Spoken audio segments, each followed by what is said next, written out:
What's going on, guys? Welcome to another episode of Smash JT. I made a video a while back talking about why I was buying stock in GameStop, and a lot of people laughed me out of the room. They thought I was crazy, they thought I was being ridiculous. They felt like GameStop was, for all intents and purposes, going bankrupt. And in that video I said, no, there are a lot of catalysts that they could go off of to turn this company around. Then the pandemic happened and completely changed the dynamic of what they were trying to do and shifted everything. But the stock still went up. And that right there should tell people that this company is not nearly as close to bankruptcy as the internet might want you to think. In this video, I'm going to be giving my bull case scenario for GameStop, ticker symbol GME, and why I feel like it's actually a bargain at this price right now. Do your own due diligence. I am definitely not a financial advisor. I'm far more of a gamer than anything, but I do enjoy partaking in investments from time to time and talking business once in a while, as you guys know.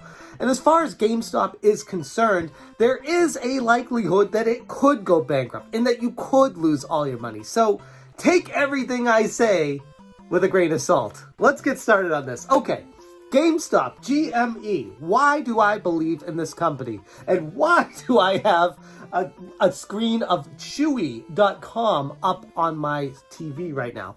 Chewy.com, the co-founder of that company, just recently upped his stake in GameStop to just under 10% ownership, which made the stock climb to over $8 at one point. I believe as recent as last week. It's since fallen from those highs, but it's somewhere in the mid $6 right now. And when I made that original video, it was like $3.50 or $4.50, somewhere between that and the $1 range of that. And I felt like there was a big chance for this company to turn around based off of the entire store floor plan change before the pandemic of having people come in and make it a coffee shop type environment where people could chill, play games, hang out, meet friends, play co-op games, and maybe buy some food or snacks and games and whatever else while they're there, and make it more of an experience than just a store in itself. They needed to do something to differentiate themselves from the Walmarts and the Best Buys that were eating their lunch. Not to mention the online component like Amazon and so many other online retailers just selling all the games right underneath of them. So because of the pandemic, GameStop had to shift the dynamic of what they were planning to do with their stores. I still believe long-term that that is something that they would like to do in some of their stores, but definitely not all of them. And a big reason for that is they're closing a lot of their stores. And when people hear that they're closing stores, the first thing typically you think of is, oh, they must be going bankrupt. They must not have any money left. They can't afford their leases. They can't this, that, the other thing. They're going bankrupt. Get rid of them. It's not worth an investment. Whereas if you actually do a little bit more research, like I encourage you to do, they're closing the non-profitable stores, the ones that are not making them money. And the ones that they are not buying the leases out of, they are just letting the leases run out so that they don't have to re-up them and they don't have to spend money on them and waste money on them. They're just letting those stores die. And in a weird way, as far as business is concerned, it makes great sense. It makes perfect sense to lower the amount of stores. I mean, initially, GameStop's plan was to put a GameStop on every corner of every street in the world if they had the ability to do that. Thankfully, they never expanded that far. They would have turned into Radio Shack. But ultimately, when this pandemic hit, it doubled down on how challenging it was in the environment for them to be successful. The co-founder of Chewy invested almost 10% of ownership of GameStop stock. Why did he do that? Think about it for a second, because it's pretty obvious if you know anything about Chewy.com, which if you don't, I'll fill you in right now. I got a little Game Over Game Boy here. They sell pet toys, pet food, pet pharmaceuticals, pet everything. Everything for pets is here. Even like you can get like coffee mugs and stuff and pictures, like everything for pets. And the Chewy stock has been going through the roof over the past 5 years. Like, it's just because of the pandemic, especially, not 5 years, but since it IPO'd, it's been going basically a straight up line to, it's almost at $60 after the earnings recently. So Chewy stock is doing exceptionally well in a very challenging online environment because they put the customer first. And I firmly believe with the co-founder of Chewy getting a 10% stake in GameStop, they're going to be shifting the dynamic of what GameStop was originally supposed to be into a brand new sales model of online direct sales. Yes, they will still have some brick and mortar, and they'll see how those go. They do still plan on closing more stores next year, so you'll see headlines on YouTube channels and news articles next year that are going to be calling doom and gloom for GameStop next year as well, because more stores are closing, and you're going to get used to hearing GameStop is closing more stores. GameStop's closing more stores.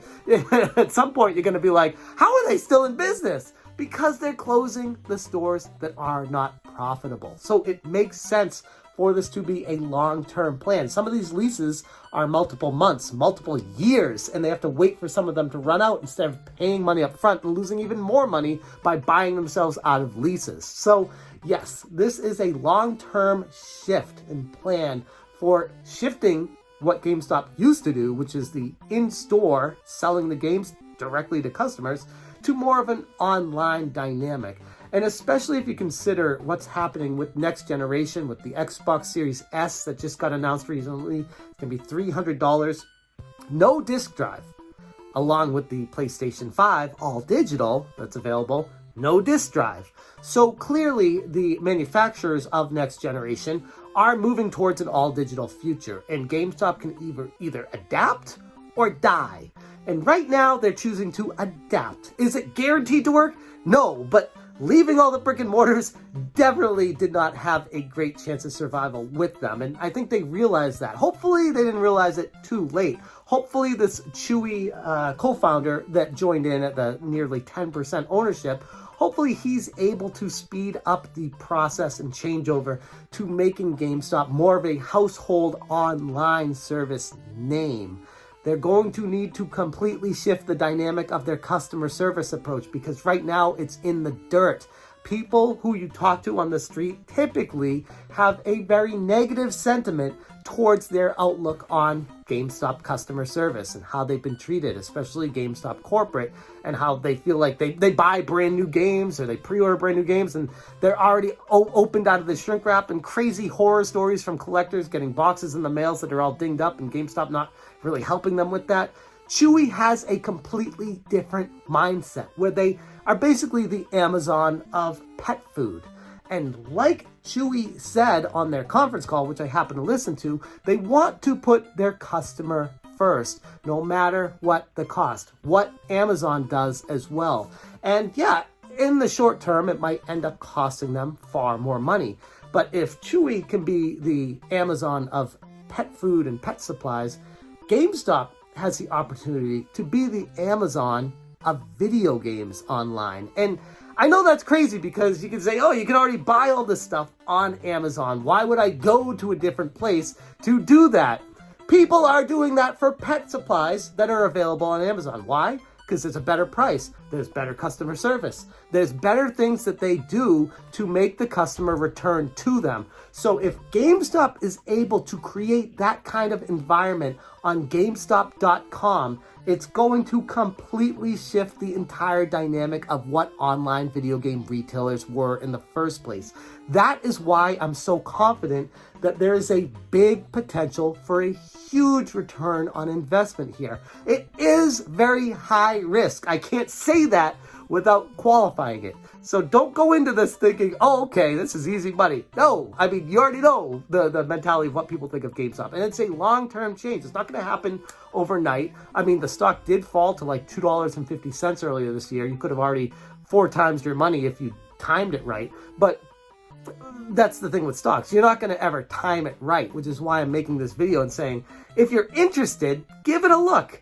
Potentially, if you feel like after doing your own due diligence that it's right for you, use the link in the description below for my Robinhood account. You get a free stock if you haven't invested before, and I get a free stock too, so it helps us both out. But anyways, that's kind of where I'm at with all of this. I'm interested to hear what you guys think about my bull case scenario for GameStop going basically digital, online retailer, customer first.